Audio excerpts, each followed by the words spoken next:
Susan Lynn, Psychic Medium. Thanks for tuning into this video. I did a longer video, and this is going to be a quick hit, a quick encapsulation of what I just did for those of you that don't have a long time for me to do those longer videos.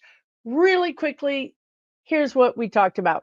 The debate is this week. Yes, we see Biden mopping the floor with Trump. However, the problem is that the media is probably going to create a false equivalency. You may see the media repackage some of the things that Trump said and some of the things that Biden said to make them seem equal. However, if you're watching, if you have the fortitude, which I just don't even know if I have the ability to watch that, I don't think I do. But if you do, maybe you need to use like welding glasses and like some kind of like aromatherapy with I don't know. I don't know what you would need to do or what I would need to do. However, if you watched it, you would say, no, like Trump lied a bunch, said a bunch of stuff, didn't make any sense.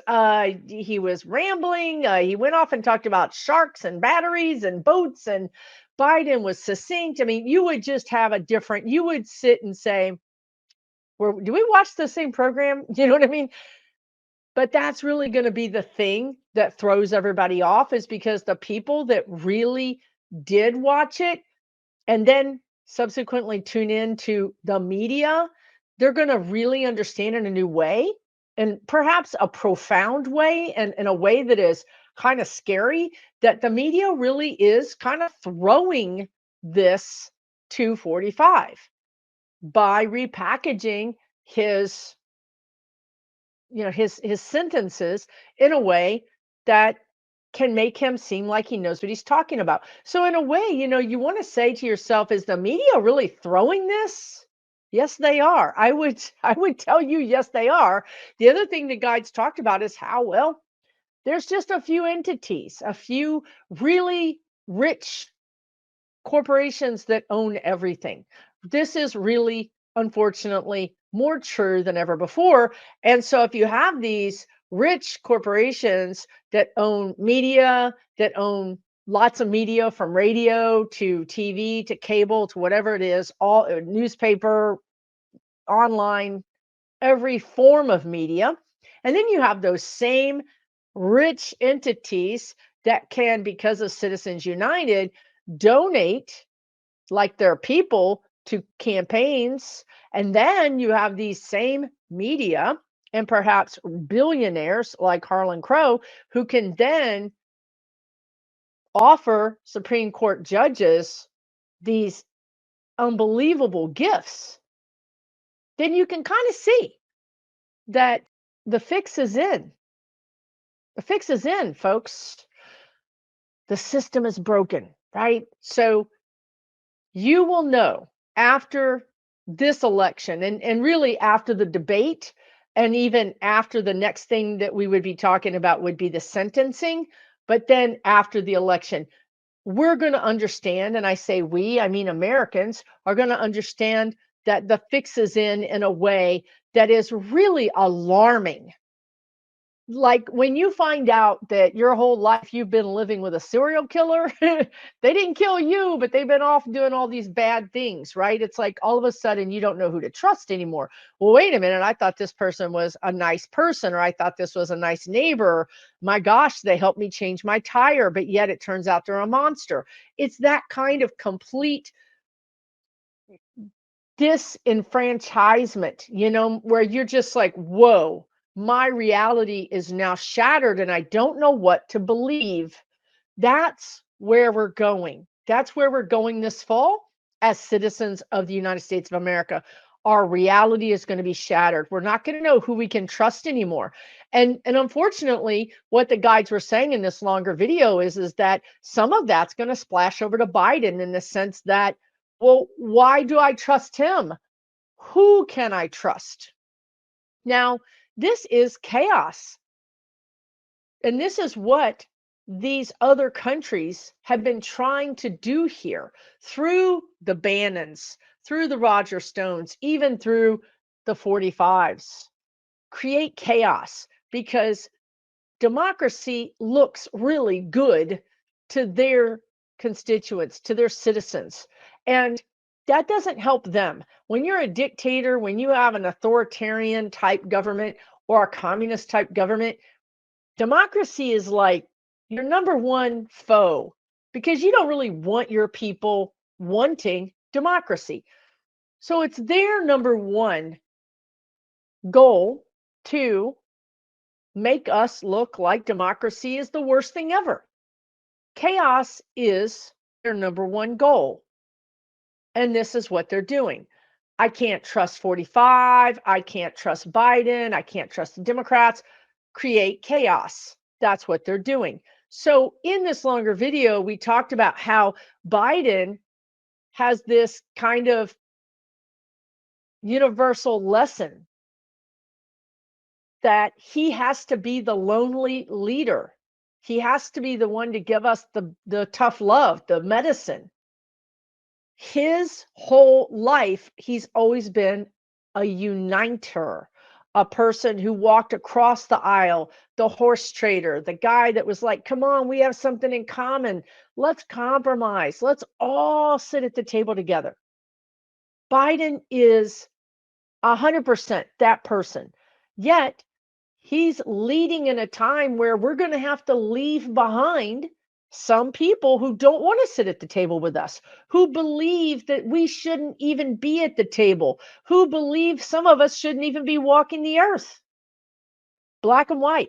There is no gray here. There is no, oh, we can all work it out. Come on, buddy, let's go have a beer like Obama did with that guy when he put those two people together and said, let's have a beer. Let's work through our differences. No, that's not an option that's available to us. The differences are too wide. They go against the grain of our heart. We cannot work it out with them. We have irreconcilable differences. We're going to get a divorce. And Biden is going to have to lead us forward. Now, so we talked about that in that video. I also want to talk about, so the debate could be frustrating because it's going to be clear that Biden wins, but you're going to see it repackaged that it was closer than it really was. And it's also frustrating that the media is really trying to throw this contest, this election to Trump. The fix is in. Again, we will have to get busy once the Democrats win and get the filibuster removed so that we can then do some things as a party. And the other theme of that video was that, again, the bipartisanship is just going to be gone. The Democrats are going to have to get in there and they're going to have to rule like they're the only party. And that really goes against everything that our country is built on, because our country is built on checks and balances. Our country is built on a two-party system and on the judicial branch, the presidential, the executive branch, and then also the legislative branch with the fourth estate, with the media. All that's broken. Somebody's got basically people are wrecking the country. It's like a party's going on. It's like a free-for-all. There's no parents. Somebody's got to step up here and say, we're going to take control. There's a new sheriff in town, and it's us. And we're going to tell you what to do because we have power. We're going to wield the power the way we're not comfortable with. That's our lesson, right? That's our lesson going forward, is learning how to wield the power and trust that we can represent the majority of Americans and move us into this new era, this new age, beyond hate, beyond judgment others, into more inclusivity, but yet do it through this wielding of the power by the few. It's an absolute paradox, and it's something that Democrats are not good at and they don't like, but it is our lesson, and I do think we will do it. So now the other thing I want to talk about, we did talk about the sentencing of 45.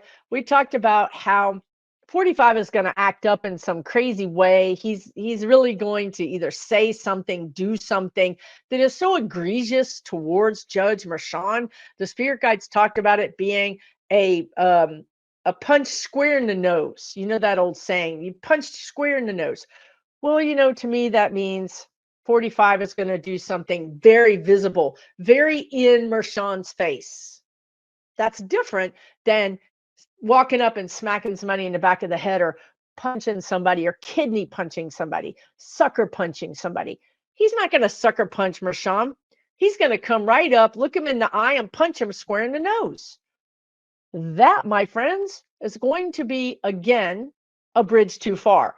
Mershon is going to have to say, yeah, I was trying to play this like, cool, the cool, calm, collected person. That's it. Gloves are off. And you're gonna see Mershon basically act in a new way, which is, it's the same energy of Biden stepping out and saying, I don't care anymore. I'm going to executive order this. I'm going to do this. You're going to see Mershon say the same thing. I don't care about the higher courts censoring me. I don't care about anything. This man has gone too far. He has crossed every line this court has given him. And now he's crossed a personal line of mine. And this personal line is so important to me that I'm willing to lay my career on the line. This is exactly how I see Mershon. He's so mad that he's like, if these higher courts need to censure me or to punish me, go ahead. It will be worth it, because I'm going to give this guy a stronger sentence than I ever imagined in my wildest dreams that I would do, because he needs to be stopped.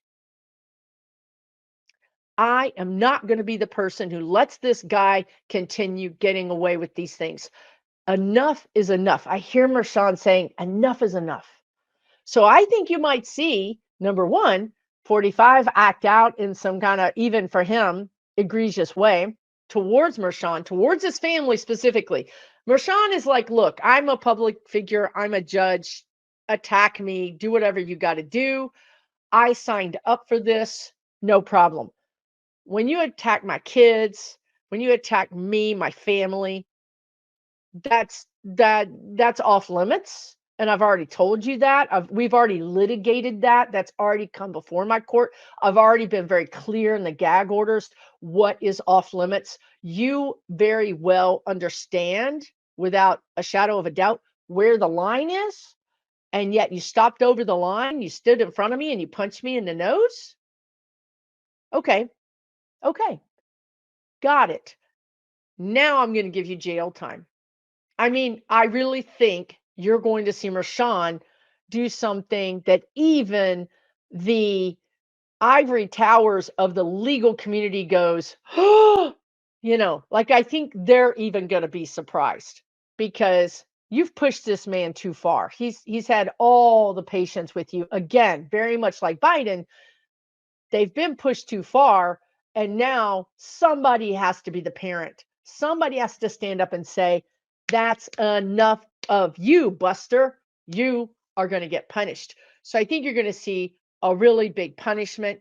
Also, I think before the year is out, and I didn't talk about this in that other video, but I'm just getting it now, because when I saw the energy of Biden and this energy of the parent, right? People going, no, come on. You can't wreck my house. You can't disrespect me. There are limits to my patience. Well, I just saw SCOTUS. Now, again, I didn't talk about this in this longer video, but they're showing me Alito and Thomas really getting taken to the carpet. And I really feel like I somehow, so I'm just looking to the side because I'm seeing a picture, I'm seeing a movie, but the movie, the movie consists of a looping video of Roberts clutching his pearls. Oh my gosh. I'm like, dude, just do something, right? Find your ovaries, your whatever you got. You got cojones, you got ovaries. I don't care what you got. Find it and get busy, because this is our Supreme Court that is being disrespectful to our Constitution, to the citizens of the United States, and honestly to you as Chief Justice. So get it together. But the truth is, when I go into Justice Roberts' energy, he's scared. He's absolutely terrorized. Now, let me talk about the bully energy, right? We did talk about this in that longer video. The bully energy suggests that if you don't deal with the bullies, they're eventually going to come after you. You can only walk on eggshells for so long. You can only try to placate the bully for so long before they come after you. And well, this is Robert's problem. He's been placating these bullies, and now they're coming after him through character assassination, is what the guides just said. His actual role, the respect of his role as Chief Justice and him as the Chief Justice. I get it. He's a wimp. I mean, I get it. I see it. But pressure is being applied to Roberts. I think Roberts is in a heap of hot water with, well, let's just say Roberts sees the writing on the wall as far as Congress either votes no confidence or even begins impeachment proceedings against Alito and Thomas, and potentially bringing Roberts into that. And now all of it makes sense, right? So a lot of psychics I really respect have said, gosh, for some reason I see Roberts being one of the ones that steps down. And none of us, I mean, you get the information, but you can't imagine, how could this ever happen, right? Like, in what crazy world would it happen that Roberts steps down? Well, the crazy world of Alito embarrassing the court, of Thomas embarrassing the court, and Roberts saying, you know what? I can't deal with those two, and this is a clusterfuck, and I'm out, right? He's going to ghost the court. I really think you might see Roberts step down even before Alito and Thomas, which is a step in the right direction, if you ask me. So there's a lot of moving parts here, and they're all moving in the right direction, but they're all a little bit difficult, right? Everybody's being asked to make these difficult choices.